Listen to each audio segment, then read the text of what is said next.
the CEO of GK Training, Columbia University professor and author of the forthcoming book, Don't Say Michael Chad Hoeppner, who's going to analyze the candidate's performance for us tonight. You've coached candidates before who have stepped onto debate stages like this.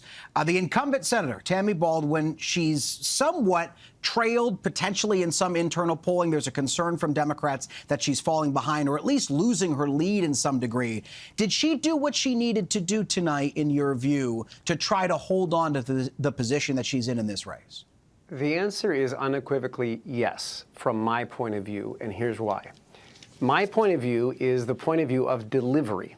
So most of the time that I'm coaching folks in presidential politics or elsewhere is about delivery, meaning how you say stuff, not just what you say. And the goal that she had tonight, in my opinion, was to come in and show that she still had the precision and the forcefulness to continue to fight.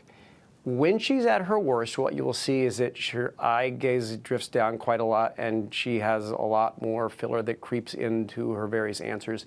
Tonight you saw none of that. If anything, she was 3, 4, maybe even 5x as precise as Hoeppner was tonight, which is not at all what we've seen in the footage over the last few weeks.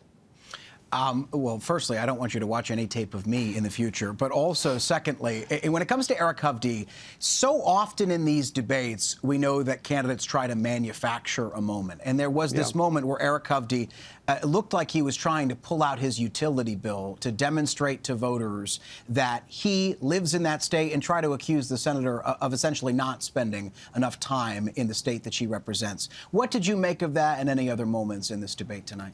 Yeah, candidly, I think he looked a little rattled tonight. And I don't mean that to pick on him, but rather to compare to the footage that he's put forth in a lot of other situations in which you'll see he's incredibly precise with his word choice.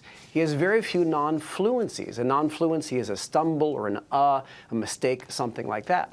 But even in this moment that they clearly rehearsed, I mean, he had the bill in his jacket pocket, so they had planned this. Even in that moment, which I can tell you from working behind the scenes, they rehearsed and rehearsed and rehearsed some more. Even in that moment, he got stuck on a couple words and fumbled the line.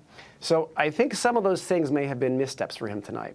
Very quickly, if you're a viewer and you're watching these two spar with the sound off, as we know so many people do, although we encourage you not to, what would you take away from this debate?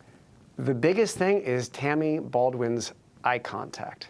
If you watch her questioning on Capitol Hill or anywhere else, you'll see when she's more unscripted, at times her gaze can stray a little bit like this tonight. No, she clearly went into this very prepared, and the entire time she was up and looking at us through the camera's lens. Hoeppner, on the other hand, had to bounce around over and over, wasn't quite sure where to look. A couple of times even missed whether the question was intended for him or not. Tammy Baldwin, the entire time, was with us, demonstrating that she can stay focused on the people she's fighting for, i.e. the viewers.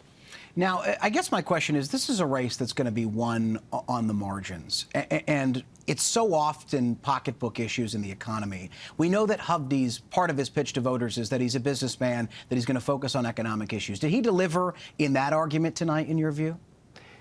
It's hard to say, because if you look at the policy positions, it was all over the map a little bit in terms of the different messaging he said before.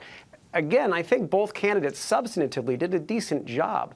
But if you're looking at the sort of precision that he tackled these different categories in, I don't really think his answers on economics stood out any more than some of his answers on foreign policy, abortion, even some of the farm issues facing Wisconsin. Michael Chad Hoeppner, thank you so much for joining us tonight on this Friday night, breaking down that debate.